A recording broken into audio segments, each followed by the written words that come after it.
Civilizations are a massive focal point inside of Elden Ring's lore, and yet there is one major civilization lost to time that seems to be ignored a lot when it comes to actually discussing Elden Ring's lore. And in today's video, that is what we're going to be talking about. I don't want to hold you too long because I know my intros can sometimes become very long-winded, so I'll keep it short and sweet. I'm really sorry for the late upload. I've been unwell, and then circumstances have led me to not being able to make a video on certain days when I normally upload, so for that, I'm truly sorry. It really seems like Elden Ring's DLC is really close on the horizon, and anyone who's taken any sort of interest in Elden Ring will have a few questions. What will the DLC entail? Will it be good? Plethora of other stuff. But the main one we're going to be focusing on in today's video is what is going to be in the DLC. Now, it's impossible to know until we get our hands on that juicy DLC, but we can speculate. If you watched any of my previous videos, you'll know that I quite often talk about the Ghost Flame and its significance possibly in the DLC, and how it seems like it's going to play a really important role. But, contrary to what you might be thinking, I'm not going to be talking about the Ghost Flame today. Instead, we are going to be talking about a very long-lost civilization, an ancient one that we know very little about. But to me, that's one of the biggest indicators that there is still more to come. Of course, it could be a Lady of Tomaway situation, and it never gets expanded on, but I don't think it's going to be like this, because there are so many item descriptions and so many things we actually encounter inside of Elden Ring that quote this civilization, that it feels strange that it wouldn't be talked about. The first example of this civilization actually comes in the form of two enemies that are from this exact civilization, the Oracles and the Claymen. Now you might be thinking, they're completely different, Gecko. You fucking lost it on this one. But hear me out. The Claymen and the Oracles have a very distinct type of sorcery and faith. The bubbles. Now, just saying the bubbles doesn't really give anything away until you realise that the bubbles they use are exactly the same. The only difference being the Claymen ones are focused more on intelligence and are blue, the same colour even as the weapons they use. In contrast to that, the Oracles have these very same bubbles, but they're a yellow tint, and to my knowledge they lean more into faith. Now, already this is a massive coincidence, you could say, but any possibility of them being not related is thrown out the window when you look at their item descriptions. Both item descriptions talk of an ancient lost civilization, and it also talks about both of them being on a mission. Now, we aren't privy to the Claymen's mission, but the Oracle's mission is clear.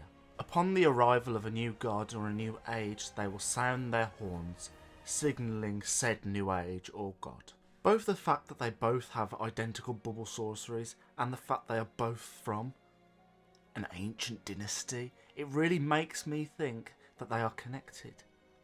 But then you have to wonder from this, what is this ancient dynasty? They obviously have enough power to see into the future and harness powers which are seen nowhere else in the lands between. So what else are they hiding, and what is their significance to Elden Ring? The enemy we're going to be talking about right now is one that is not 100% to actually be a part of this dynasty, so please just bear that in mind. The Onyx Lords, we know from their item descriptions, came around when long ago a meteor hit the lands between and they were born. There's a lot of talk about this meteor. Whether it's the same one in every item description, we don't know, but it seems to have played a really important part inside of Elden Ring's past and lore. But an interesting part of their item descriptions is it says long ago. Now, the term long ago is used throughout Elden Ring. It is used along with terms like ancient, which is associated for things like the Crucible, the Claymen, the Oracles, so on and so on. Whereas newer events which seem old to us aren't referred to as such. So what makes this so interesting is how long ago this actually happened. Now, the Onyx Lords are very similar in appearance to the Claymen. That much is 100%. Now, if this dynasty was from long ago, and the Claymen and the Onyx Lords look very, very similar, is it too far-fetched to think that maybe these Onyx Lords were in fact in cahoots with this dynasty, or at the very least knew of them, or were part of the same sort of race but didn't join the dynasty perhaps? Now that we've talked about the inhabitants of the dynasty, we need to actually talk about the dynasty. What is this dynasty? What does it entail? What was its culture, its customs? What was its purpose in the lands between? There's a certain species that I thought of when I thought about this, and it might have eclipsed your mind considering we've had no information on it for so long. But within the underground, within the eternal cities, lies humongous skeletons we do not know the origin of. There's a recurring theme inside of Elden Ring. The further back you go in its history, the less you know, and this couldn't be further from the truth than with these skeletons. In that regard, the same could also be said for both the Claymen, the Oracles, and the Onyx Lords. Now we know, inside of Elden Ring, that every single dynasty has its gods, and every single god in Elden Ring has its emissaries, its missionaries. Well, I believe these skeletons to be just that. Where the Golden Order has the 2 fingers, the Frenzied Flame, the 3 fingers, I believe this mysterious dynasty had these skeletons. Now, what links these skeletons to the Claymen, the Oracles, the Onyx Lords, and the dynasty? Just outside where we find one of these skeletons, the one where we fight the blue lightning dragon, you will find corpses seemingly dying in prayer. Now, this is really strange. It's not the first time we've seen this in Elden Ring, but it is extremely rare, and of this magnitude I've never seen. But what makes this even more interesting is the fact that the Claymen can be found directly outside of this room, not to mention all underground, all in the eternal cities where these skeletons are in fact from, or at least located inside of. Something that links all of this together even more is the fact that the golems, which are located all throughout the lands between, are also linked with this dynasty. You see, you might have wondered at some point or another where they're from, and that is exactly where. We find this out in the golem's weapons, where it talks about them being guardians of a long-lost dynasty. The same dynasty, it seems, that is of the Claymen, the Oracles, the Onyx Lords, and now the golems. It all fits together so nicely. Not to mention, a golem can actually be found guarding the entrance into the Eternal Cities, the exact entrance which leads to the skeleton, almost like it is guarding something, because it is. Something I know is probably going to be brought up is the fact that the chairs seem to be of the Eternal Cities. But how do we know this is exactly the case?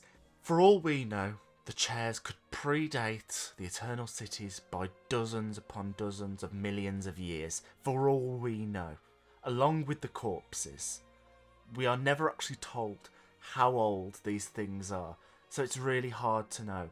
But it's my theory that these chairs and these skeletons and these corpses are a lot older than any of the Eternal Cities. I believe that the Nox and the Eternal Cities simply built around these skeletons and chairs and corpses, perhaps in new devotion after they were exiled by the Golden Order. Something that also comes up about this is the Nox and the Eternal Cities worship the Dark Moon. They are in service to Ranni and her cause. But if they also have faith inside of these skeletons, is it too far-fetched to think that maybe the skeletons of the Dark Moon are one being? Of course, that is just a theory, but it would add so much more to Elden Ring's lore. Plus, it also gives us an identity to these skeletons and the dynasty. A long-lost dynasty of the Dark Moon, of the Ice and Frost.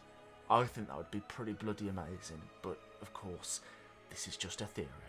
Of course, there's also a chance that this is all just a massive coincidence, and the fact that everything links together so nicely and that they're all in the same area could just be a massive coincidence.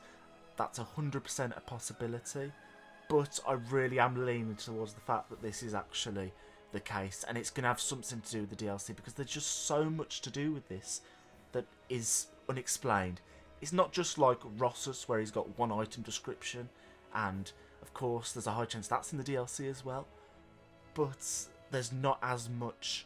In contrast, this dynasty has had so much talked about it, so I would find it really hard to believe that it doesn't get brought up somewhat in the DLC. Sadly everyone, that is the end of the video. If you did enjoy, please consider leaving a like and subscribe, as it greatly helps the channel. We are so close to 3,000 subscribers. I quite literally mean we're about 15 subscribers away. So if you could help the channel, that would mean so much to me, and it would also show that you are enjoying this style of content. If you're not enjoying this style of content, then please leave a dislike and let me know down below, as I just want to create quality content for you all. Anyways, I won't hold you any longer. I really hope you have a great rest of your day, and yeah, may you find your worth in the waking world. Goodbye everyone.